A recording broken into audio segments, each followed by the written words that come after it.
Salut As-Sabir.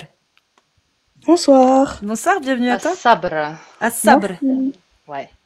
Vous allez bien? Ça veut dire quoi? Très bien. En français, le sabre, en arabe, ça veut dire la patience. La patience. Je vais être honnête. En fait, Oh à la oui, base, ce compte c'était un compte toi fake, t'es mais une à arnaque, toi. l'en- Non, non, À l'ancienne. j'ai... c'était un compte fake. Et en gros, là, je J'étais l'ai... un troll terreau. Et Je maintenant, Non, venais je de non, suis très... l'Afghanistan. pas du tout. Oh là là. Oh là là. Et en gros, je voulais pas monter avec mon compte principal et du coup, voilà. Fin Très bien. d'histoire. Très bien. Donc on t'appelle As-Sabr? Oui, je peux pas envie de dire mon prénom. Il n'y a pas de souci. T'es apostate de l'islam. Alors, attendez. Ok, pardon. Vas-y, à toi. Donc, Vas-y, on te laisse parler. Je suis très très chill, vraiment. Je suis pas là pour me prendre la tête ou faire des disputes, hein, vraiment. Donc voilà. Alors en fait, moi à la base, j'étais musulmane, mais quand j'étais toute petite. Après, c'est passé des choses dans ma vie. Et du coup, enfin, en fait, on a fait la hijra avec mon père qui était lui salafiste, etc. Et ensuite, il s'est passé vraiment des dingueries et tout. Et du coup, avec ma mère, on est revenu en France.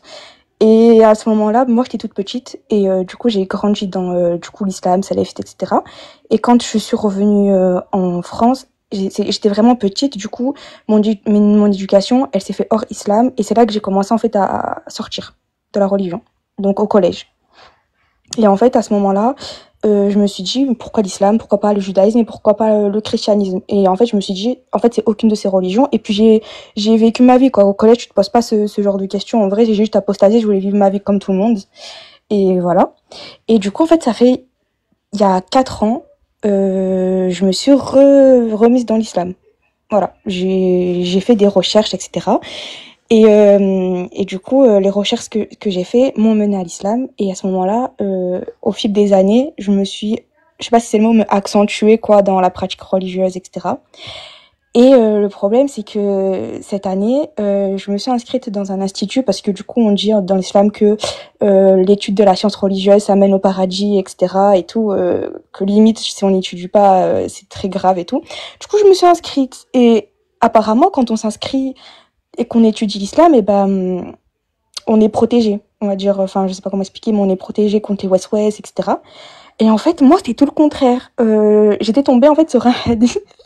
J'étais tombée sur un hadith qui disait que oui, il y a un homme. Enfin, le prophète il est passé devant des tombes et en gros, il y a un homme qui est en train de se faire torturer parce qu'il s'était mal essuyé. Et là, mais je me suis dit quoi? Mais si lui il se fait torturer parce qu'il s'est mal essuyé, mais moi je vais finir comment? Et du coup, Je comprends, ouais. et, et juste dans les commentaires, je suis Ça t'a mis, marqué ça, hein. C'est Ah, je Adi suis qui mort de t'a rire, marqué, laisse ouais. tomber. juste je veux dire que moi je suis ni anti-islam ni enfin je veux la paix et vraiment me critiquez pas Moi, je dans suis les tranquille. Moi, je suis Ouais, elle est tranquille. peace, elle est chill, donc s'il vous plaît. dans les commentaires parce que vraiment j'aime pas trop les Oui, critiques. soyez gentils avec elle. Ouais. Ne me lis pas les commentaires, tu sais, il y a toujours des Je débiles, pars hein. vraiment avec Si on a, ma je vais enlever les sincérité, hein. commentaires, je te le dis. Ouais, ouais. Merci. Bref. Et du coup, j'ai contacté une fille qui était sur les réseaux, qui est assez connue et tout, parce que je sais pas vers qui parler, etc. Je suis très timide aussi. J'aime bien parler à des gens que je connais pas. Et du coup, elle a un compte musulman et tout, elle parle d'islam, etc. Et elle propose des appels. Et du coup, je l'ai appelée. Je lui ai dit oui, du coup, il se passe ça, et je suis à deux doigts de... en fait, je me suis dit, si Allah, il te protège de sortir de l'islam, entre guillemets, si tu étudies, pourquoi moi, alors, d'un coup, j'ai ce west-west? Je sais pas si vous comprenez. Et c'est ça, en fait, ça m'a mis un doute. Ensuite, du coup, ça faisait longtemps que, du coup, j'avais arrêté d'écouter la musique, vraiment, et j'étais à fond, hein, laisse tomber. Et en fait, à ce moment-là, avec ces doutes-là, et j'ai commencé, par exemple, à réécouter de la musique, etc. Et à plus avoir les mêmes objectifs, genre, je regardais plus les péchés que je faisais, je m'en foutais, en fait. Voilà. Pour être clair. Et du coup, après, avec l'appel de cette sœur, je me suis accrochée, etc. Et du coup, après, c'est reparti, je me suis remis là-dedans et tout et tout.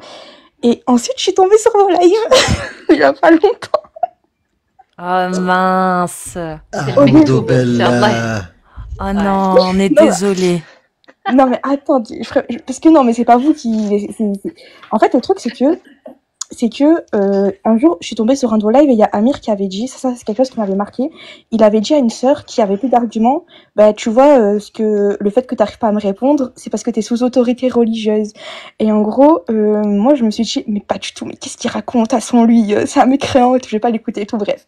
Au début, j'aimais pas vos lives, hein, je vais être honnête avec vous, parce que oui.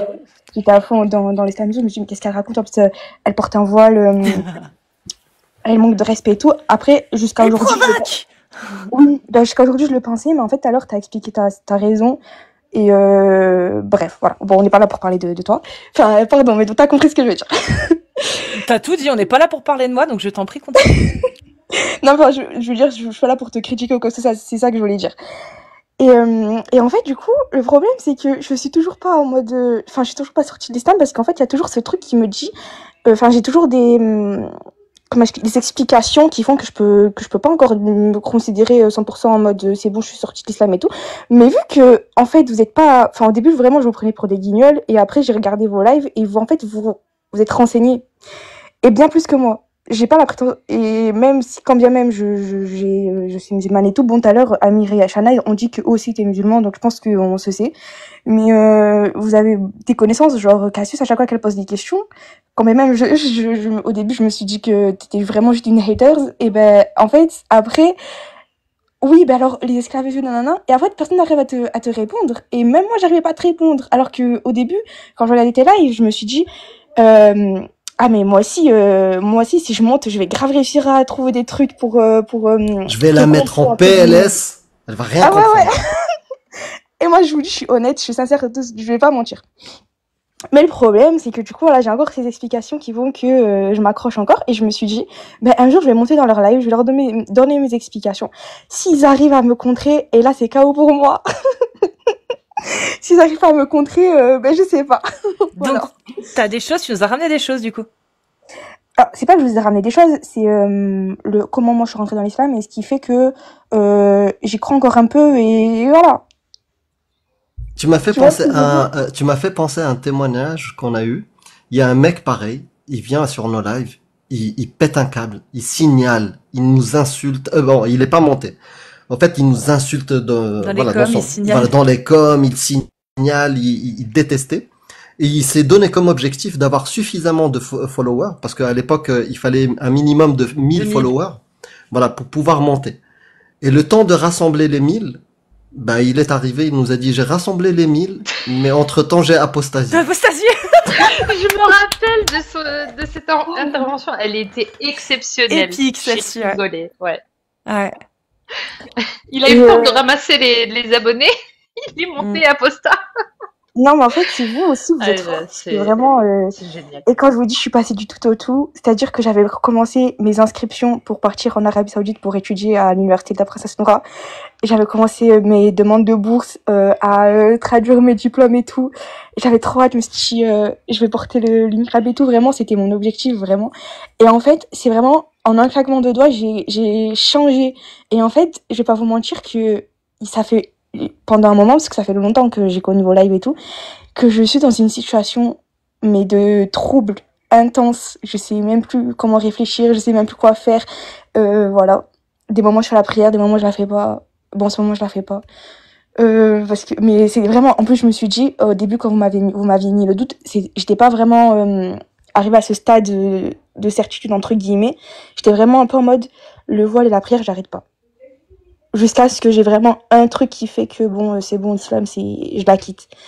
Et bon là voilà, c'est parti en cacahuète et du coup je suis montée.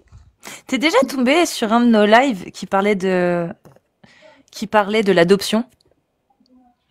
Non. Parce que je pense que t'as entendu l'esclavage, le mariage des enfants, tout ça, t'as entendu? Ouais, j'ai entendu le mariage, un truc aussi qui m'a fait vraiment continuer à écouter vos lives, c'est quand vous avez parlé, quand vous avez on vous a donné la preuve de ce qui se passe dans le corps de la femme quand elle accouche et tout. Et en fait, vous avez dit, ben non, c'est juste un crachat de je sais pas quoi. Et du coup, je me suis dit, mais en fait, vu que bien avant vous, vu que je suis convertie, on va dire, parce que l'éducation religieuse que j'ai quand j'étais petite, j'ai tout oublié, quoi. Ouais. Du coup, on va dire que vraiment, je repars de zéro. En fait, moi, c'est pendant quand j'étais musulmane, quoi, il y avait des incohérences et je me fermais les yeux, je me suis dit, bah, les incohérences, je vais avoir les réponses plus tard et tout. Et en fait, non, c'est un crachat, ma belle, c'est pas. Bah justement, vu que t'as envie, vu que t'es quelqu'un qui étudie, etc., je t'invite à te renseigner sur pourquoi dans l'islam, l'adoption est interdite. L'adoption, c'est-à-dire d'adopter un enfant comme ton propre enfant. C'est pas tu le prends sous ta tutelle et à sa majorité, il est indépendant. C'est pas ça. Je te parle vraiment de l'adoption qui est interdite, celle où tu adoptes un enfant comme ton enfant jusqu'à sa mort, jusqu'à ta mort. Alors non, je sais pas du tout. Tu savais que c'était interdit dans l'islam? Oui, je savais, mais j'avais un doute parce que je sais que avoir un orphelin, c'est très bien.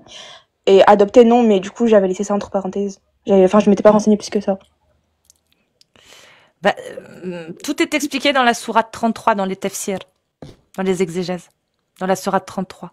C'est son fils adoptif, Zaïd. Tu connais? Du prophète Mohammed. Ouais. Il avait adopté Zaïd. Et Zaïd, il s'est marié avec la cousine du prophète, Zainab. Ok. Et à un moment, le prophète Mohammed, parce que Allah l'a demandé, soi-disant, dans le Coran, il a épousé Zainab. Or, Allah, il dit quoi? Il est interdit d'épouser les femmes de vos fils, les femmes de vos pères. Donc, pour pouvoir permettre à Mohammed d'épouser la femme de son fils adoptif, bah, il fallait que l'adoption ne soit pas possible, sinon ça devenait son fils, et que ça lui aurait été interdit d'épouser Zainab. Ok, d'accord. Okay, donc, pour que le prophète puisse épouser Zainab, bah, il fallait que l'adoption telle que nous on la connaît soit interdite. Donc, si c'est interdit dans l'islam, je vais te le dire d'un peu plus vulgairement, grossièrement, si c'est interdit dans l'islam d'adopter des enfants, donc c'est pour les enfants que c'est surtout problématique, hein, parce qu'au niveau du partage d'héritage et compagnie, ça devient très problématique. Mais bon, bah c'est juste parce que le prophète Mohammed voulait épouser Zainab, voulait ken Zainab de façon grossière, parce que Zainab était une très belle femme, attention, hein, et le prophète en est tombé amoureux. Cette histoire. Hein? Enfin, ce tafsir plutôt. Je le connaissais pas. Ouais. Je connaissais pas du tout ce. Même le verset, juste en lisant le verset, il y a toutes les infos. Quand tu disais à celui que Dieu avait comblé de bienfaits, tout comme toi-même l'avais comblé, garde pour toi ton épouse et crains Dieu. Là, il parlait à Zaïd en disant garde Zainab pour toi. Garde-la. Et tu cachais, et là, Allah, il dit, et tu cachais quand tu disais ça, Mohammed, tu cachais aux autres en ton âme ce que Dieu allait rendre public, à savoir que Dieu, il a demandé à ce que Zainab soit ton épouse. Puis quand Zaïd eut cessé, tu craignais les gens, et c'est Dieu qui est plus digne de ta crainte. Donc, par souci de crainte des gens, tu voulais que Zaïd garde sa femme. Mais Allah en avait décidé autrement. Puis quand Zaïd eut cessé toute relation avec elle, nous te la fîmes épouser, afin qu'il n'y ait aucun empêchement pour les croyants d'épouser les femmes de leurs fils adoptifs, quand ceux-ci cessent toute relation avec elles. Le commandement de Dieu doit être exécuté. Donc un fils adoptif, c'est un fils sous tutelle. Tu ne peux pas adopter quelqu'un comme ton enfant. Ça restera quelqu'un sous tutelle, un orphelin. Même dans le verset en lui-même de Surat Al-Ahzab, celui-là, 33-37, tout est dit. Il y a une notion de volonté d'épouser la fille de son fils adoptif, et l'interdiction de l'adoption, et la légalisation d'une relation avec celle-ci. Tout est dedans. Et après, les tafsirs, ils te confirment toute l'histoire. T'imagines? L'adoption est interdite parce que Mohammed voulait épouser et garder la femme de son fils adoptif. Il l'a trouvée belle. Il y a même des hadiths où ils disent il l'a trouvée belle. Bah, Oui, vas-y, Chana. En fait, il a été chamboulé en fait de la voir en petite tenue. Parce que ça, c'est dans les chroniques de Tabari, justement. Elle va t'expliquer ce qu'il y a dans les chroniques de Tabari, donc un ouvrage quand même de référence. Vas-y, Chana. En fait, il devait en fait rendre visite à son fils adoptif, et ne l'ayant pas trouvé à la maison, il y avait juste du coup sa femme Zainab, mais sauf que il l'a aperçue en fait en petite tenue, Et il a été vraiment ébloui, voilà, par sa beauté, par son corps, voilà. Et il a dit une fameuse phrase que je sais que Amir connaît par cœur, et je vais le laisser parce que moi je saurais pas le répéter. Je te laisse. Ida qada Zaydun Ouattara, quelque chose comme ça, mais je me souviens Non, plus. Ça fait longtemps que je l'ai non, pas regardé. celui qui fait tourner les cœurs, Les cœurs, ouais. tu sais. Ouais. Ah oui, c'est vrai. Ça fait longtemps qu'on n'a pas parlé de ce Allah sujet-là. fait tourner son cœur. Je sais Oui, plus. tout Ou à l'amour fait. a fait tourner son cœur, ou je sais plus. Voilà, Ouais. cette phrase est importante puisque justement c'est ce qu'il a dit au moment où il l'avait aperçu. Euh, et donc du coup il est retourné chez lui et justement là du coup on a ce verset-là où justement il a été troublé par la beauté de Zeynep et là Dieu lui parle et lui dit mais comment tu peux te priver de quelque chose et tout simplement par peur qu'on te juge quoi. En fait, en gros c'est un peu ça et donc bah, par la suite je pense qu'ils vont terminer l'histoire. C'est que voilà, le prophète était tellement, Ouais, c'est tellement. la phrase, c'est Ouais, gloire à Allah qui fait tourner les Mais les cœurs. cœurs. merci. Voilà. Donc en l'apercevant, c'est ce qu'il a dit.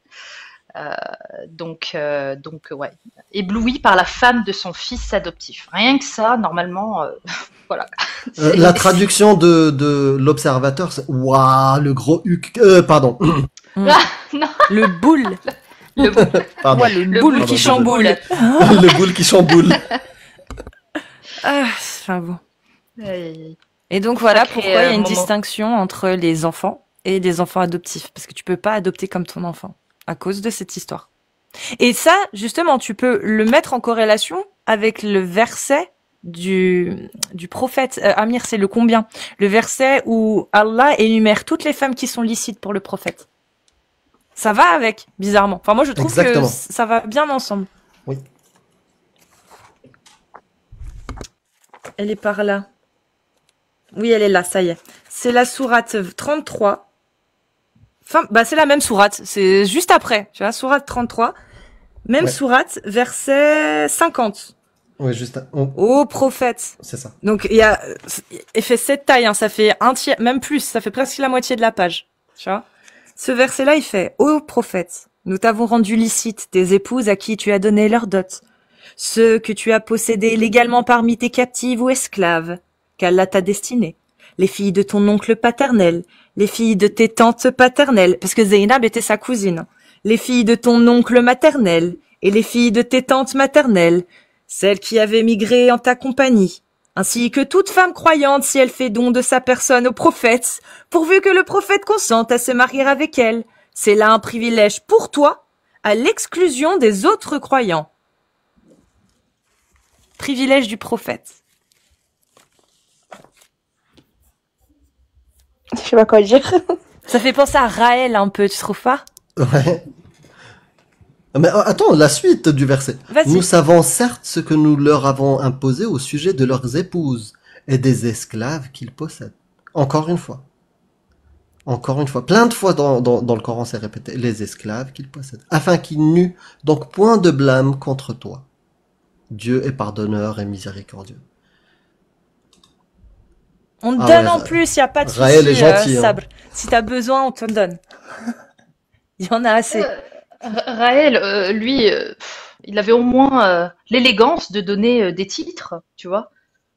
Ouais, les plumes roses, les plumes roses. blanches, les plumes dans le cul aussi, va savoir. Pardon, désolé. Il élaborait ses.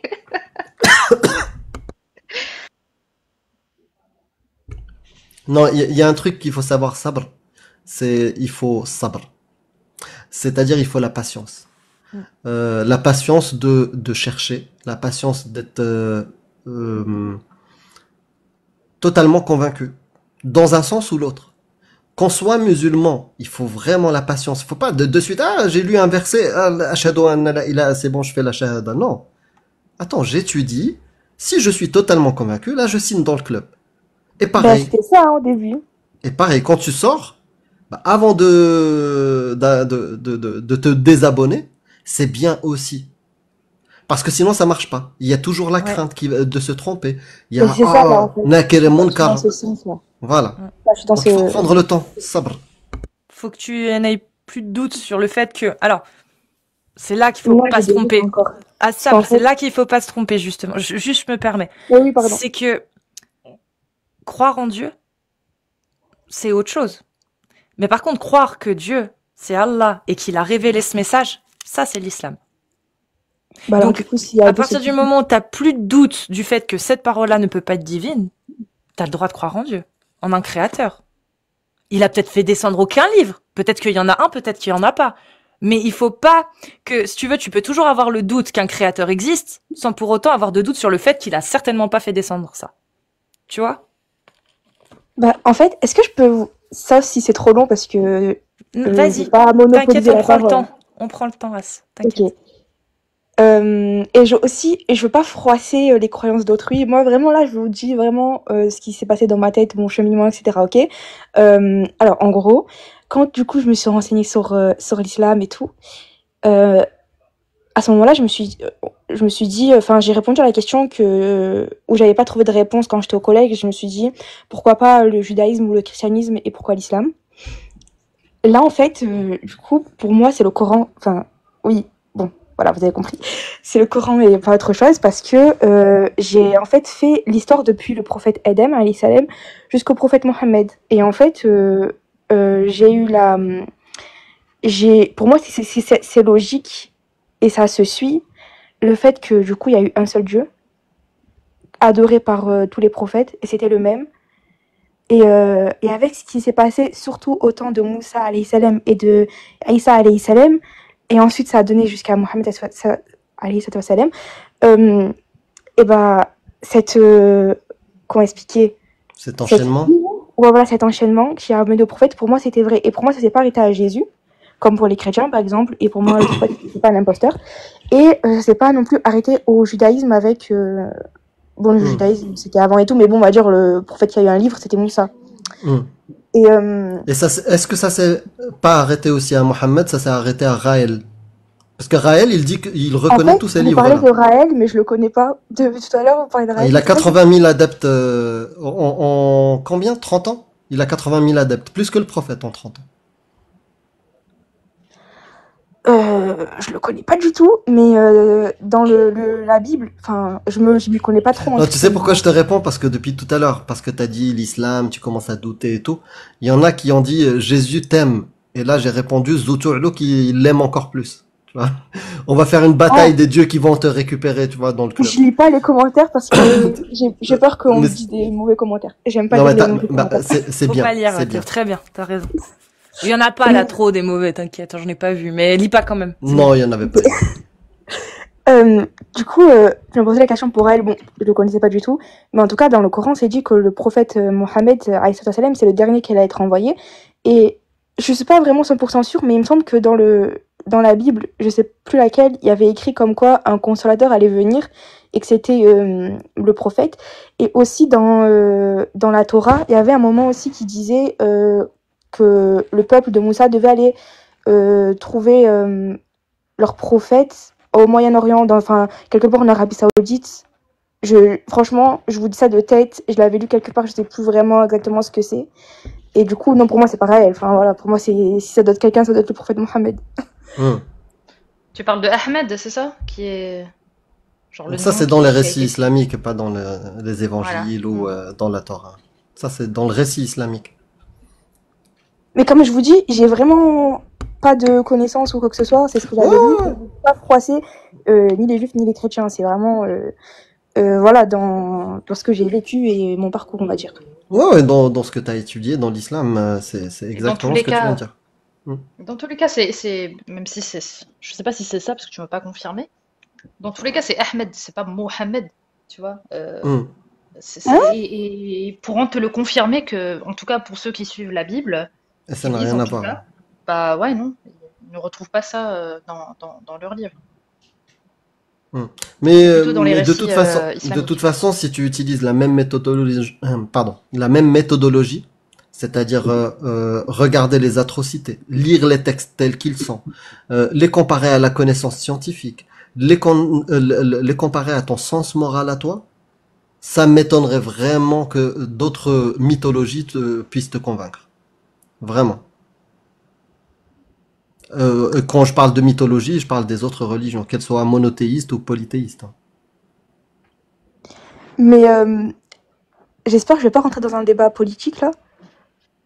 Et vraiment, je vous parle avec sincérité ce qui se passe dans ma tête. Là, c'est vraiment Vas-y. quelque chose de pourquoi je suis toujours dans le doute. Comme tu as dit, il faut être sûr pour rentrer en islam, Bah il faut oui. être sûr pour en sortir. Et là, je suis vraiment dans le doute, mais le plus total. Et c'est pour ça, d'ailleurs, je suis montée en live. Jamais j'aurais cru monter dans votre live, je vous dis la vérité. Et je me dis là, peut-être que, bon, ils vont trouver encore des paroles qui vont convaincre, on sait pas. Bref. C'est que, par exemple, j'ai peur de dire ça sur TikTok. Bon, c'est pas grave, j'y vais, je le dis. Vous voyez ce qui se passe avec la Palestine. Enfin, moi, personnellement, je suis pour la Palestine. Voilà, voilà. Je 100%. Et c'est un peuple qui subit une rancœur, on va dire, qui vraiment date de l'époque, et mais vraiment de l'époque du coup des prophètes, vous voyez. Et il y a eu des signes qui a été... Ah oui, c'est ça aussi, que pourquoi aussi je suis toujours dans le doute, c'est les signes annoncés par le prophète qui sont avérés. Quand tu dis qu'ils subissent une rancœur, c'est-à-dire oui, parce que du coup, avant, il y avait c'était le peuple israélite qui était en Égypte. Ensuite, ils se sont bagarrés avec les Égyptiens, ça, etc. c'est ce qu'il y a dans les livres, ouais. Enfin, dans les livres religieux. Mais pas archéologiquement parlant. Historiquement, il n'y a aucune trace de ça. De peuple juif en Égypte. Ah ouais? Non. Ah. Bon. Il n'y a même pas de trace d'esclaves juifs en Égypte, ça n'existe pas. Non. Même l'histoire où on voyait dans les films des esclaves en train de construire les pyramides. Historiquement, aujourd'hui, archéologiquement, il y a peut-être même plus de doutes, hein, mais la dernière fois que j'avais vérifié, il y avait de gros doutes que c'était des esclaves. Mais alors du coup, la Torah dit ça, la Bible dit ça, le Coran dit ça. Pour moi, on peut pas dire que c'est pas, que c'est faux, vu que 3 livres disent la même chose. Bah du coup, je peux te citer Harry Potter, l'univers des animaux fantastiques, c'est le même univers. Et le 3e, c'est lequel? Le spin-off encore? C'est des livres qui existent et les 3, ils racontent à peu près la même chose. Sauf que c'est pas les mêmes histoires, c'est pas les mêmes livres. Comment ça s'appelle le 3e spin-off là? Je me souviens plus. Enfin bref. Pourtant, ça reste des fables. Ouais. Sinon, on peut prendre le Hobbit, le Seigneur des Anneaux, et puis un 3e, je sais pas. Je connais pas assez bien. Harry Potter, il n'y a pas de données de signes qui allaient se révéler, par exemple. Je continue par. Dans le Seigneur des Anneaux, il y en a qui diront que si.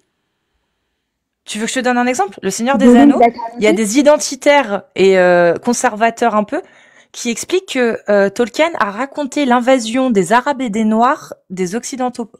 Leur invasion du peuple occidental. Les anges et les hommes, les elfes et les humains et les nains représentent le peuple occidental. Pour eux, hein. Pour eux. Donc tu vois, ils peuvent en faire l'interprétation. Et les orques et compagnie, ce sont les Arabes et les Africains.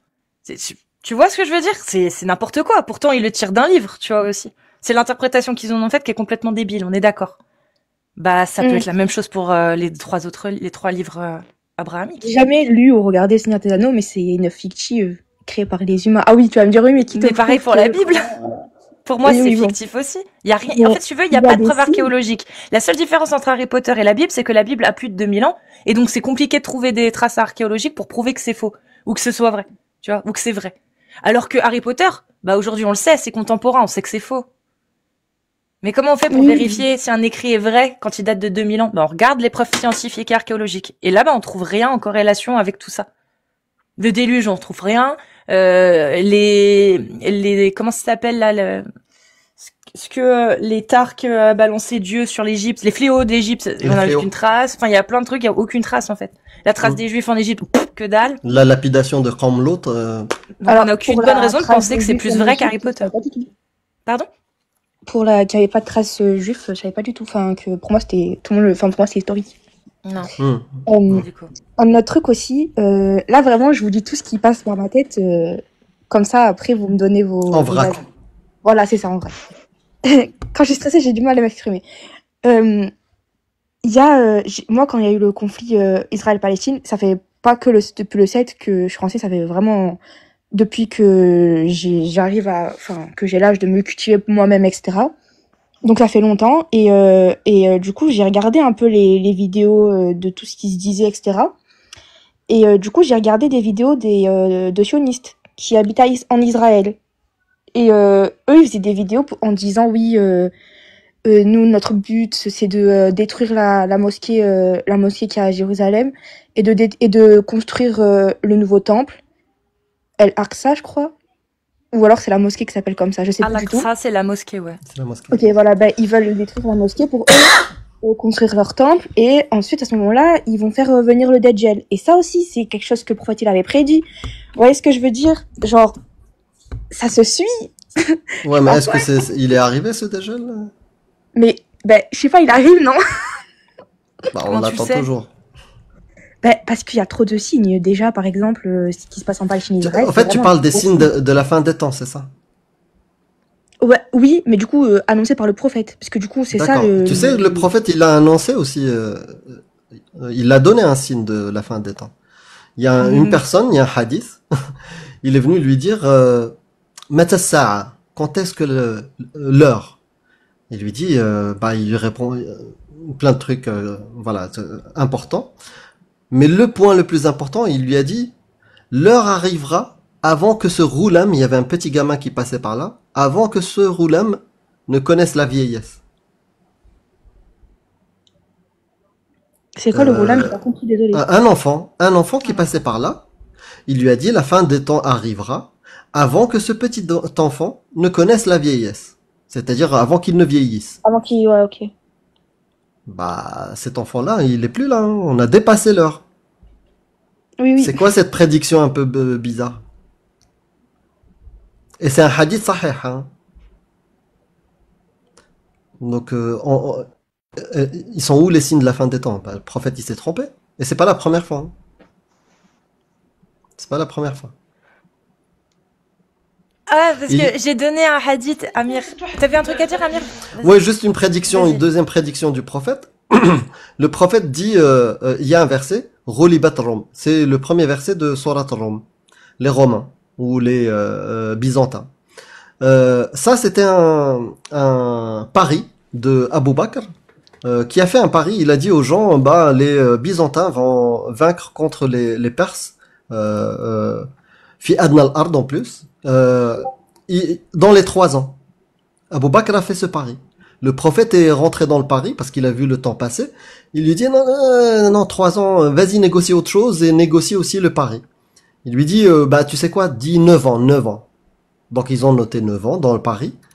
Et ils ont gagné dans les 7 ans. Au bout de 7 ans, ils ont gagné. Est-ce que tu penses que celui qui est connecté avec le Créateur, l'Omniscient qui connaît l'avenir, va donner un truc aussi approximatif que n'importe qui? Il va se tromper. Je pense que celui qui est connecté avec le Créateur saurait la météo, le nombre de personnes, l'heure exacte, tu vois, et même pas se tromper sur l'année. Et là, il a fait une autre prédiction et il s'est trompé. Et il y a un verset qui parle de ça. Roulibat Rom fi adna al-ard, le premier verset de Surat Rom. Va lire les tafsirs et tu verras. Et moi, il y a un hadith que j'ai balancé sur Twitch tout à l'heure parce que justement, il y a quelqu'un qui disait que ça partait d'une blague finalement. Enfin, remarque, je sais pas, lui, ça c'était pas une blague. Que le prophète était agriculteur. Et ça m'a rappelé un hadith, Amir. Je vais lire le hadith qui est en rapport directement avec la capacité du prophète à savoir finalement les choses. Prédire. Anas a rapporté que le messager d'Allah passa par hasard près de gens qui étaient occupés à greffer les arbres, donc à les polliniser, les inséminer. Il dit alors, si tu ne le faisais pas, cela pourrait être bon pour toi. Il a donc abandonné cette pratique. Ils ont donc abandonné cette pratique. Et il y a eu une baisse du rendement. Le saint prophète passa par hasard à côté d'eux et dit, qu'est-ce qui ne va pas avec vos arbres? Ils ont dit, tu as dit ceci et cela. Il dit alors, tu as une meilleure connaissance du monde technique dans les affaires du monde que moi. C'est-à-dire que le prophète, il passe à côté d'agriculteurs, il les voit en train d'inséminer, de greffer manuellement les dattiers pour pouvoir avoir des dattes. Et le prophète leur dit non, vous n'avez pas besoin de le faire. Donc les gens l'écoutent, c'est le prophète. Et au final, il y a eu une baisse de rendement, ils se tiraient un peu la gueule et le prophète leur a demandé ce qui se passait du coup. Comment ça se fait que vos dates, ils ont cette gueule? Vos datiers, ils ont cette gueule. Ils ont dit, parce qu'on t'a écouté en fait. Je dis, mais non, mais faut pas m'écouter. Quand je vous donne des trucs comme ça, moi faut écouter que ce qui est relatif à Allah. C'est un troll ou... C'est un hadith, ça? Ouais. Ouais. C'est le Muslim 2363. Sahih Muslim 2363. Il est drôle celui-là. Hein. Ah ouais. En fait, il prouve une chose, c'est que pile, je gagne, face, tu perds. Donc quand il fait une prédiction, ça tombe à l'eau, il dit fallait pas m'écouter. Et quand ça tombe juste, il leur dit, vous avez vu le miracle? Je suis trop fort. Mais c'est n'importe quoi. Mais vous faites comment pour... Genre quand vous réfléchissez et tout, vous vous dites la misère dans le monde, les inégalités, etc., les injustices, ça va jamais se faire payer en fait. On va tous mourir, il y aura rien. Si, j'y pense. Parce que j'ai été musulman. Je croyais à la justice divine. Et puis quand j'ai découvert que le divin, il est pas dans ces textes-là en tout cas, j'ai accepté une chose d'adulte. Accepter la réalité et agir pour changer la réalité. C'est-à-dire quand on voit des injustices, quand on voit des lois qui sont injustes, par exemple pour les femmes, pour les enfants ou un truc comme ça, on œuvre dans notre vie à essayer de les changer. Comme ont fait les gens précédents. Ils ont fait quoi? Ils ont aboli l'esclavage. Qu'est-ce qu'ils ont fait les précédents? Ils ont découvert des vaccins, Pasteur. Qu'est-ce qu'ils ont fait les précédents? Voilà. Tous ces gens-là, l'humanité contribue à améliorer les choses et qu'il y ait moins d'injustices. Et aujourd'hui, on y arrive doucement. Il y a toujours des injustices. Mais si on compare avec il y a 300 ans, il y avait encore plus d'injustices. Il y a 1000 ans, encore plus d'injustices. Et si on se dit qu'il y a une justice divine qui va tout régler, on va baisser les bras et on va dire Dieu c'est mieux, Inch'Allah on aura le paradis. Et on changera rien. Ouais, c'est vrai. Je peux te poser une dernière question? Tu m'as parlé de la Palestine. Il y a 1,8 milliard de musulmans dans le monde. 1,8 milliard de personnes potentielles qui prient tous les jours depuis 70 ans pour la Palestine. Et le résultat? Je te réponds avec, pas moi de maintenant, ok? Avec moi de quand j'étais vraiment à fond. Et quand du coup j'étais dans cette cogite, je me disais, dans le Coran, il y a un passage qui dit, je sais plus vraiment les mots pour mots, mais qui dit qu'en gros, Allah, il laisse les injustes, les corrupteurs agir pour qu'ils additionnent les péchés, en gros. Et ensuite, comme ça, ils seront encore plus châtiés. Moi, c'est ça qui me réconfortait. En sacrifiant des vies, du coup. Des vies de croyants, en plus. C'est ça, maintenant, c'est ça qui me vient à l'esprit. En fait, je suis entre les deux, maintenant. Et un autre truc, moi, je suis yéménite. Et j'ai d'autres origines aussi, mais du coup, le Yémen, c'est une cause qui me tient très, très, très, très à cœur. Ah oui, je comprends pourquoi tu as dit ça, la fille et tout. Ok. Ah ouais, Yémen. On devait faire la hijra au Yémen au départ. Moi, quand on me dit Yémen, je suis désolée, quand on me dit Yémen, je pense à Call of BO2, la map, je l'aime cette map Yémen. Elle était excellente. Elle est trop bien. Excusez-moi. La meilleure map sur BO2, c'était Nuketown. Non, celle-là, c'est pour rush, pour tryhard, genre. Pour faire des kills gratuits. Mais c'est pas la plus sympa, non. Criminel de... bref. Ce que je voulais te dire sur oui. J'avais une question, parce que le Yémen, il est connu aussi pour ça. J'espère que t'as pas eu des mutilations. Parce que c'est répandu, la lexie. Ah, d'accord, ok. Française, je suis née à Marseille, tout ça. C'est une cause qui me tient à cœur, parce que vu que je suis yéménite et que mon père, il allait souvent au Yémen, etc., et qui nous racontait le lien du Yémen. Et dans la famille, tu as déjà entendu parler de ça? Lexie? Et franchement, je connais pas ma famille du Yémen, ok, t'as pas vraiment mon propre renseignement, et j'ai développé, un amour du Yémen, et voilà quoi, parce que je suis yéménite. Vous voyez, quand on essaie de savoir d'où on vient, qui on est, etc. Ouais, l'histoire et la culture, voilà. La musique. C'est ça. Ouais, la nourriture aussi. Et en plus, ça dépend du coup, parce que Allah, il interdit la musique et certains trucs dans la nourriture, donc. Ouais, mais au Yémen, il y a une histoire, il y a une culture. Des fois Allah oui, des fois Allah non. Ah, c'est des Kabyles, en fait. Ben, partout, l'humain, c'est compliqué, hein. C'est compliqué d'interdire l'art, d'interdire l'expression. Il y a toujours ils essayent de trouver des portes de sortie pour qu'il y ait ça. Et Yémen, voilà, oui. J'ai parlé du Yémen, mais en fait, j'ai oublié pourquoi. Je sais pourquoi, je sais ce que je voulais dire, mais je sais plus pourquoi Merde, j'avais, pardon. Désolé. j'ai oublié pourquoi. Bon, je le dis quand même, mais j'ai oublié pour, je répondais à quelle question ou à quoi. C'est pas grave. Du coup, ben voilà. Et du coup, je me suis renseignée sur le pays, ce qui se passe, etc. Et en fait, j'ai découvert que c'était le pays qui avait la plus grande crise humanitaire du monde et, et que ça a été pris par des gens.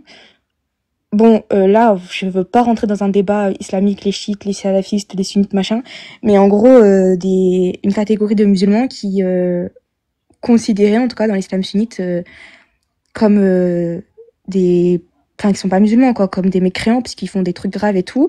Et ils ont pris le monopole du Yémen, et en fait, c'est eux qui font la loi là-bas, et c'est à cause d'eux, ce qui se passe, bon, avec l'Amérique et tout, bon, bref, je vais pas rentrer dans un débat politique. Et je me dis, le Yémen qui a un lien avec l'islam, etc., en plus, le prophète, il a des origines yéménites, je me dis, ça peut pas rester impuni. Vous voyez ce que je veux dire? Au Yémen, l'école majoritaire, c'est l'école chafirite. C'est une des 4 écoles sunnites. Ce qui est appliqué par cela, c'est Shar'Allah, c'est-à-dire la charia, voilà, la peine Oui, de mais les chiites qui ont l'apostasie. pris le Yémen, eux, c'est des chiites et tout ça, là. C'est une minorité, mais après, je sais pas actuellement l'actualité. Non, Est-ce qu'il y c'est a eux eu un qui ont retournement? pris le Yémen. C'est eux D'accord, qui ont peut-être pris que le ça a été Yémen. retourné. Je connais pas. C'est récent? Récent, ça fait pas depuis 100 ans, mais quand Ouais, même. au Bah, moins depuis 2023, le juridique Madhab qui a pris le pouvoir, c'est les Zaïdites. La branche c'est des zaïdite, chiites. c'est Ok. chiite. Par Ah contre, ouais. l'école, comme tu l'as dit, c'est Shafi'i, c'est la plus présente en termes d'islam sunnite. Voilà. D'accord, bah je savais pas qu'ils avaient repris le pouvoir. Parce que, en tout cas, moi, depuis des dizaines d'années, quand je me suis intéressé à ça, c'était chaféite et ils appliquaient, voilà, la charia sunnite, c'est-à-dire couper les mains. Il y avait même l'excision qui était pratiquée. Il y avait bah, le fouet, la peine de l'apostasie. Tout ça était appliqué même avant, voilà, la prise du pouvoir par les Bah, Zaïdiyas. j'ai pas, apparemment la prédominance, ça a été souvent, ça a été quand même zaïdi, mais Ah ouais? Ah ouais. bah, je suis surpris. Ouais, mais attends. L'école chafide a toujours été et reste prédominante dans le sud et l'est du Yémen, particulièrement dans les zones côtières et les grandes villes comme Aden. Les écoles juridiques Ah, islamiques coexistent au Yémen, chacune ayant des zones d'influence plus ou moins marquées en fonction de l'histoire régionale et des mouvements de population. Donc il y a attendez, bien je peux des rajouter périodes. quelque chose? Oui. Ok. Un truc aussi, en fait, il y a plein de choses qui font que, faut que, bon, quand vous voulez que je parte, je pars, hein. J'ai encore des trucs à dire. Euh, Mon père, quand j'avais préparé la hijra, bon, lui, il partait souvent en Égypte, au Yémen, etc. Et quand il avait préparé la hijra, on devait partir au Yémen. Et il a fait la prière de consultation, donc la Salat Istikhara, et il y a eu la guerre. Vraiment après, quelques temps après sa prière. Et ça m'a trop choquée quand tu m'as dit ça, parce que du coup, pendant 10 ans, vu que il y a eu la séparation, etc., du coup, j'ai pas parlé avec mon père. Et quand on a repris contact, ben, il m'a raconté plein de trucs et tout. Et j'étais sur l'islam, etc., parce que du coup, lui, il est vraiment à fond et tout. Et, Hmm. euh, et quand tu T'étais m'as dit ça, étonné, surprise. mais pire, j'étais en mode de waouh. C'est Parce que moi, quand j'ai repris impressionnant. contact avec mon père, j'étais pas encore, j'étais au début de rentrer dans l'islam, mais j'y étais pas encore. Ouais, Et ça bah, m'a c'est donné impressionnant. Après, déjà, la première chose, c'est des témoignages de ton père. Et deuxième chose, quand on est musulman croyant et on fait salat l'istikhara, on est déjà croyant du pouvoir de de cette prière. Et le lendemain, si ce qu'on a demandé arrive, on va le retenir. Et les dizaines de fois où t'as fait le salat l'istikhara et ça a pas fonctionné, t'as raté ton examen, t'as raté ton permis, ton truc, tu vas oublier. C'est au bout en fait, tu vas faire salat l'istikhara. La première fois, tu vas rater le permis. La deuxième fois, tu vas rater le permis. La troisième fois, tu vas faire salat l'istikhara et tu vas réussir ton permis et tu vas dire à tout le monde, un jour, j'ai fait salat l'istikhara, j'ai prié et j'ai eu mon permis.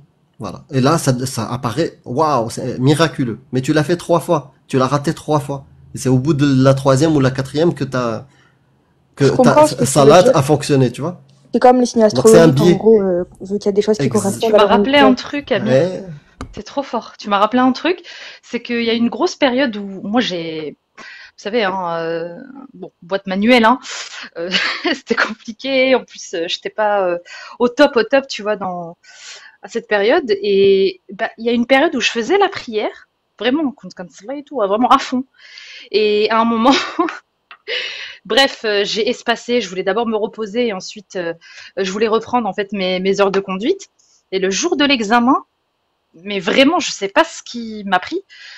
Bon, déjà, bah, j'étais en baisse de foi, on appelle ça, tu vois. On appelle ça, voilà, baisse de foi. Je voulais plus trop prier à ce moment-là. J'étais tellement prise et tellement stressée par l'épreuve. Et ben, j'ai vu qu'en fait, il y avait une astuce. Bon, à l'époque, bon, peut-être tu vas me dire c'est billets de confirmation également. Et ben, dis-toi que il fallait que je mange des noix de cajou pour que je réussisse mon examen. Et du coup, bah, je sais pas, peut-être j'étais en manque de quelque chose. Et du coup, c'est pas la salade, mais les noix de cajou. Voilà. Ça n'a aucun sens, mais c'est drôle. Bah oui. Eh oui, eh oui. Aïe, aïe. Mais du coup, Du en coup, fait, je tu sais que iras j'avais- voir pour l'adoption, tu promets. Hein. moi, Ouais. Ça va Oui. vérifier l'adoption. bah, de toute façon, à chaque fois que vous dites quelque chose, en fait, j'ai un cahier avec tout ce que vous avez dit. Ah, voilà. On fait pareil alors, on a des Non, mais cahiers. c'est parce que... Tu sais ce qu'elle va nous faire, Sabra? Bravo. Elle a dit à au toi. début qu'elle est rentrée dans l'islam. Elle s'est inscrite. Elle a demandé une bourse pour aller étudier à Médine. Et même si tu ne crois plus en l'islam, tu peux toujours faire carrière. On recrute, nous. Ouais, on recrute. Vu que t'as déjà les cahiers, t'as déjà les sources, t'as tout ce qu'il faut. Et Non, je t'inquiète. suis quelqu'un de logique, en fait. C'est-à-dire que c'est pas quelqu'un qui va me dire quelque chose et je vais C'est le une croire. blague, hein, le recrutement, Oui, oui, parce qu'il y a je des gens, sais, ils vont mais- partir en, voilà. Non, non, j'ai c'est compris que c'était une complot blague. planétaire. J'ai compris que c'était une blague perso. Tu veux pas rejoindre le Mossad? Non, je déconne. Hein. Excuse-moi.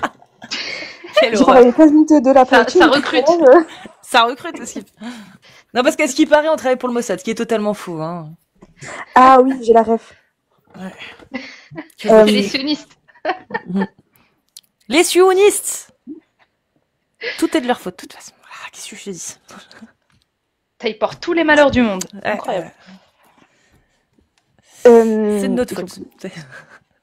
Non, je déconne, Ah ça oui. va. Moi, je suis franc-maçonne. Non, rien à voir non plus. Ils vont vraiment le croire à la fin. Hein. Ils vont hésiter. Ils vont dire, mais elle est sioniste, elle est kabyle, elle est franc-maçonne, elle est quoi? Je suis tout, voilà. Pardon, Sabre, tu voulais dire un truc, tu t'as dit, Oui, enfin, en fait, j'ai trop de trucs à dire. Bon, Vas-y. juste pour rester sur les invocations, bon, maintenant, j'ai compris, je vous ai entendu, c'est ce que vous avez dit. Mais c'est dur de, juste du jour au lendemain, dire, oui, bon, c'était la chance. Un jour, du coup, moi, mon père, il nous a ramené en Hijra très tôt. C'était en 2012, j'avais 8 ans, je crois. Et du coup, faut savoir que la famille du côté de mon père, je suis très proche, très fusionnelle, etc. Et surtout de ma grand-mère. Vraiment, ma grand-mère, l'amour de ma vie sur Terre, je l'aime trop, trop, trop. Et on a trop un lien proche, vraiment, on est inséparables et tout. Et du coup, la quitter, ça m'a vraiment trop fait mal au cœur. Certaines fois, quand c'était les vacances, on revenait en France pour visiter la famille. Et moi, je restais toujours à Marseille chez ma grand-mère. Et un jour, on est parti dans un parc. Les Marseillais, ceux qui connaissent, au Photons Obscur. Et mon père, il a fait le sport et tout. Et il m'a dit, c'est Maghreb, fais les invocations. C'était un vendredi. Fais les invocations avant Maghreb parce que c'est exaucé. Et du coup, j'ai fait mon invocation. Et j'ai demandé à ce que... Parce qu'on devait partir le lendemain en bateau. Et j'ai demandé à ce qu'il y ait quelque chose avec le bateau qui se passe. Je sais pas, le bateau, il coule, j'en sais rien. On peut pas prendre le bateau. Voilà. Et je vous jure, quand on est rentré, on a mis les informations. Du coup, il y a la chaîne Esprit des informations de Marseille. Et en fait, ils avaient annoncé que sur le port, il y a eu des complications. Alors, je sais plus quoi. Mais du coup, c'est reporté. J'étais trop contente. Du coup, il y a eu un problème avec le bateau. Et du coup, voilà, mon invocation, elle a été exaucée. Et ça, c'est choquant quand même. C'est pas une invocation au pif. C'est pas un permis ou, bon, un permis, un bac. elle va plus te marquer. Parce qu'elle s'est exaucée, elle va plus te marquer. Tu vas plus l'enregistrer dans ta mémoire. Et les fois où t'as fait la même chose et t'as été déçu, t'as pleuré, voilà, t'es monté dans le bateau, au revoir, j'ai oublié. C'est tout. Et ça, on va pas s'en souvenir. Et c'est arrivé plein de fois dans notre vie. Et moi, je l'ai fait plein de fois pour des examens, pour des... Et bah, une fois sur 10, oui, ça va fonctionner. Une fois sur 20, ça va fonctionner. Attends, mais du coup, tu vas te convertir à une croyance que j'ai failli avoir, mais que j'ai vite... Ouais. La loi de l'attraction. Je m'étais intéressée un peu à l'ésotérisme. J'allais le dire. Et juste avant, en quittant le lycée, en allant à l'université, j'avais 2 ou 3 mois pour trouver, pour avoir que mon inscription soit valide, que mon dossier soit valide. Surtout, je venais pas du général, donc c'était voilà, j'avais un dossier. Heureusement, il était bon, mais blindé d'absentéisme. Ça après, ils s'en foutent, mais bon. Et je devais trouver un appart. Je devais m'arranger aussi pour pouvoir rester sur Lyon pendant quelques jours pour faire toutes les démarches. Bah, en 1 mois, j'ai trouvé l'appart. Mon dossier a été validé. Et pour valider tout ça, j'ai un pote qui est réapparu comme ça, qui m'a dit, je suis à Lyon, tu veux que je t'héberge? La loi de l'attraction. Pendant ce temps-là, je pratiquais la loi de l'attraction. Je me suis dit, wow, c'est pas possible, ça fonctionne ou quoi? Et puis après, bah, très vite, j'ai compris que non, en fait. Ça venait pas de ça. Ce que tu veux dire. Ça me fait rire parce que, dis-toi, au lycée, j'étais pas musulmane, du coup. Je cherchais des études dans l'astrologie. Bah voilà, tu vois. J'étais à fond dedans. En fait, c'est une sorcière, elle. C'est une sorcière. T'es marocaine? Ah non, Yémen. Mais il y a des sorciers au Yémen. Non, je suis marocaine aussi. Ah bah voilà, voilà. C'est bon, t'as la réponse, meuf. C'est bon, cherche pas plus loin. Bah, y a que des Marocains. Bon, moi, je vous laisse, hein. Je retourne avec les Kabyles.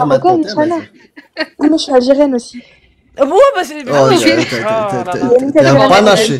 Je suis pas algérienne. J'avais un autre point que je voulais soulever. Alors, vous avez soulevé beaucoup d'horreurs concernant, par exemple, Aïcha, etc.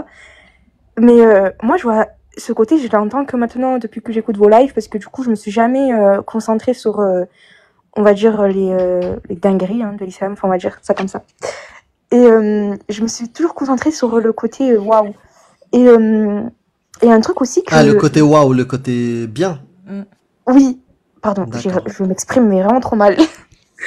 Non, j'ai compris parce que on va y revenir plus tard, mais vas-y. Ok. Vous voyez, il y a des règles en islam et c'est des règles qui pour moi sont justes. Et par exemple, ça va faire grincer des dents, mais la place de la femme. Je suis sûre, vous allez parler... C'est la cuisine.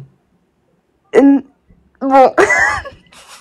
Sur ça, j'ai pas d'argument, mais vraiment un argument qui me tient à cœur, c'est bon, personnellement, j'ai une vision conservatrice, mais sans religion, hein. C'est-à-dire que pour moi, il y a une certaine lignée, il y a un certain comportement, etc. Je vais pas rentrer dans le débat. Mais tu peux, hein. Par exemple, la femme doit quand même avoir une certaine conduite, et l'homme doit aussi avoir sa conduite personnelle en enlevant l'islam. Donc pas les trucs de oui, la femme elle sort pas, elle se voile, machin, etc. Ça j'enlève. Mais quand on rajoute l'islam, on voit qu'en fait tout ce qui est dit, bah c'est logique. Par exemple, la femme, on va pas se mentir. Elle doit obéir, sinon on la frappe. Voilà, c'est assez logique. Non, on fera pas la femme, on frappe pas la femme qui désobéit. Mais ce que je veux dire, c'est par exemple, on va prendre un couple classique. Dans le Coran, meuf. Hein? C'est écrit dans le Coran. J'ai étudié le fiqh du mariage dans mon institut. Sans lire la 434. Ah ouais, ils sont forts. Les hommes ont autorité sur les femmes. C'était avec la mosquée prophétique et du coup ils nous ont donné des hadiths, etc. J'ai mes notes, mais j'ai la flemme d'aller voir. Mais le verset... Mosquée prophétique? C'est quoi, ils ont l'agrément du prophète? Ben, c'est la mosquée prophétique. Il y a tous les savants, les profs, etc. Nous, c'était avec le Cheikh Uthaymeen. Avec un Uthaymeen, ok. Et c'était, en fait, notre institut a un partenariat avec la mosquée prophétique. Du coup, on a souvent des séminaires et tout. Et c'est trop bizarre parce que le changement, vraiment, de ma vision, c'est vraiment incroyable. Bref, et du coup, pendant ces séminaires, on parlait du fiqh du mariage et de la place de la femme, etc. Et en fait, tout ce qu'il disait, moi, c'était trop convaincant. Et aujourd'hui, là, maintenant, tout de suite, c'est toujours convaincant. Par exemple, le fait que, pour moi, le rôle de la femme, le rôle de l'homme, ça suit une logique que si on les sépare, par exemple, je sais plus comment il s'appelle le monsieur qui avait dit, c'est un Français. Cher Amir. Alain Soral. Il avait dit oui, maintenant on va faire travailler les femmes parce que comme ça, vu que la femme, elle sera au travail et elle sera concentrée sur son travail, elle sera plus concentrée sur l'éducation des enfants. Du coup, on pourra mieux contrôler la société, etc. Et moi, je vous dis direct, je suis trop dans les trucs de compétition et tout. Hein. J'aime trop les trucs comme ça, donc voilà. Et ça fera aussi monter les impôts. Et quand on voit que la femme, c'est quand même elle qui donne la vie. Pour l'instant, ça colle. Hein. Pour l'instant, ça colle. Je sais pas si c'est lui, mais ça colle pour l'instant. Tu fais 100%, ouais. Il était dans la photo que j'ai vue, il était très très vieux. Je sais pas si. Ah oui, non, il est pas très très vieux. Bon, non, mais après ces doctrines-là. Non, mais ces doctrines-là, il y en a plusieurs. Mais vous voyez, quand il y a plein de gens comme ça qui veulent contrôler la société et tout, même il y a une dame qui avait témoigné comme quoi elle avait participé à des au Louvre avec Macron et compagnie là, et tous les sataniques du gouvernement, ils avaient. Non, sabre. Bon, juste, je reviens sur un truc. Sur la 434. Voilà, sur la 434, j'aimerais bien qu'on revienne dessus si tu veux repasser. Parce que la 434, s'ils t'ont pas appris Surat Nisa, c'est compliqué. La lire. Et tu sais quoi, va lire la Surat Nisa du début jusqu'à la fin et attarde-toi sur la 34, verset 34. Attarde-toi dessus. En plus, je l'ai lu cette sourate, mais juste je l'ai lu comme ça une fois. Ouais, lis-la bien. Dès le début, je peux te dire que tout est intéressant dedans, et surtout la 434. Mais lis de la 1 à la 34, tu vas voir. Tu peux aller plus loin aussi, hein, t'inquiète, il y a des jeux sympas dedans. Ok. Vraiment, merci. Tu repasses, oui. Hein, tu promets? Attends, je te follow comme ça. Ouais, moi aussi. Eh ben, en tout cas, merci d'être passé.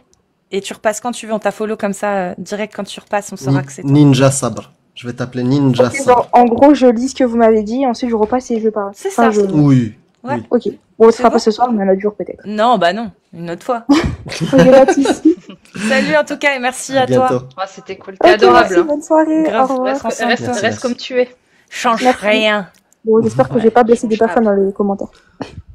Au revoir. C'est des adultes. Ils s'en remettront, t'inquiète pas. La plupart étaient contents de l'échange. Oui. En tout cas, de ce que j'ai pu lire.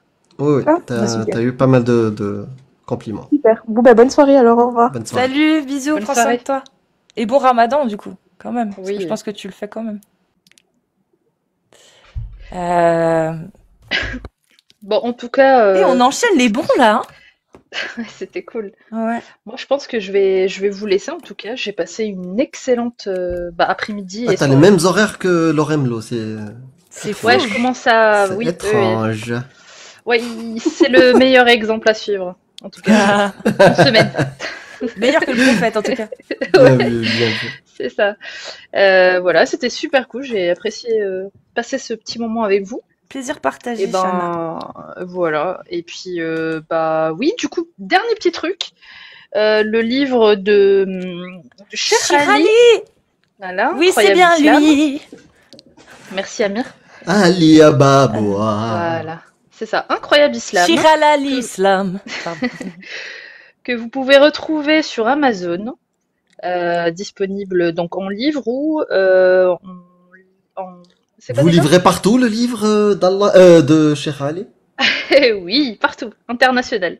Okay. Ça et mince, il est broché, c'est ça qu'on dit? Oui. Broché. Je suis vraiment bonne pas dans le marketing, moi. Ouais. Il est branché. Bien branché. Et broché. Ouais, ouais. Et illustré. Bien illustré. Et tourné voilà. Vers la Mecque. Ouais. Oui, il est branché en Wi-Fi avec la Mecque. Voilà, c'est très important. À lire en direction dos à la Mecque. Voilà. Sinon, comme quand vous faites caca. Exactement. Bien vu, bien vu. Est-ce que ça parle de caca? Oh oui, on a plein dedans. Hein. Ça parle d'islam. Forcément. Ah, l'islam... Religion de femmes? L'islam, religion de science? C'est intéressant. D'ailleurs, ceux qui le veulent... Oui, Amazon. Sur Amazon. D'ailleurs, il a été top numéro 1 des ventes au bout de quelques jours. Moins d'une semaine à peu près, environ. Dès le premier jour, il était top dans l'islam. Ah, voilà. Ouais. Dans catégorie slam, dès le premier jour, il était top dans cette catégorie-là. Mais après, C'est ouais, ça. dans les meilleures ventes, dans la première semaine, il était dans les top ventes, toutes catégories confondues. C'est cool. Ah, voilà, c'est ça, Jacques, Ouais. le foot. En format Kindle, merci beaucoup. Je cherchais le mot. Ouais. Ah, c'est Donc bon, voilà, vous avez. maintenant c'est activé? Je pense, oui. Bah, je pense que D'accord, c'était cool. déjà depuis Mm, quelque temps, depuis un petit moment, non? D'accord. Je savais pas. Bon, en tout cas, Pas au début D'accord. quand les premiers jours où on l'a acheté, mais ça ok, marche. maintenant c'est actif, ok. Je vous le conseille vivement, vraiment. Vous allez apprendre beaucoup de choses. Et la manière de comment il a été élaboré, eh bien, je trouve vraiment meilleur que le Coran. Vraiment, les musulmans, je vous conseille d'acheter si vous voulez vraiment apprendre. C'est sourcé. C'est Oui, sûr, voilà, il y a énormément de sources hein, pour le coup. Ouais. C'est incroyable, voilà. D'où le nom Incroyable J'aimerais Islam. bien commencer à voir des vidéos de critiques. Ouais. Ouais. Donc, Qui débunk. allez-y. Qui débunk, s'il y a des erreurs, s'il y a des trucs, allez-y. Absolument, ouais, ce serait vraiment l'occasion de débunk le livre et de faites-vous plaisir en même temps, voilà. Après, je crois qu'Ali Incroyable Baba l'a... Islam. Incroyable Islam, Incroyable le Islam. titre. Incroyable Islam. Shir Ali. Ouais, c'est ça. Je vous... le- Ouais, t'es en Mais- inversé. Ouais. Ouais, je vais le remettre. Voilà. Voilà, nickel. Là. Voilà. Et Voilà. Et du Euh, coup, sur ce, pour ceux qui n'ont pas les moyens, ce qu'a dit Ali Babal, Ah. voilà, vous n'avez pas les moyens. Dans quelques semaines ou un truc comme ça, il mettra à disposition Le le Kindle. fichier. Ouais. Oui, le PDF. Le PDF. Donc, donc la team PDF, vous inquiétez pas, vous aurez bientôt votre PDF que vous pourrez débunk. Faut juste attendre un peu. Ah, ça, c'est gentil. Voilà. Qu'est-ce que je voulais dire? Voilà. En tout cas, j'ai passé un super bon moment en votre compagnie, des bons intervenants, voilà, même si ça a été un petit peu passionné par moments. En tout cas, c'était passionnant aussi. Mm. Et je vous dis une prochaine fois. Et bisous tout le monde. Bisous. Le chat, Cassius, Samir. Et bonne nuit. Salut, bisous, à bientôt, Shana. N'oubliez pas d'envoyer les gâteaux. Shana. Les gâteaux. Je vais pas dire la marque de tes gâteaux, mais Ouais, ah ouais, grave, envoie des gâteaux, merde, ouais. Ah ouais, ramène-en. Ah ouais. Non, Ouais. ramène-en. On se refait ça, là, dans pas longtemps. ouais, Vas-y. ils étaient trop bons. Bon. Alors. Suivant.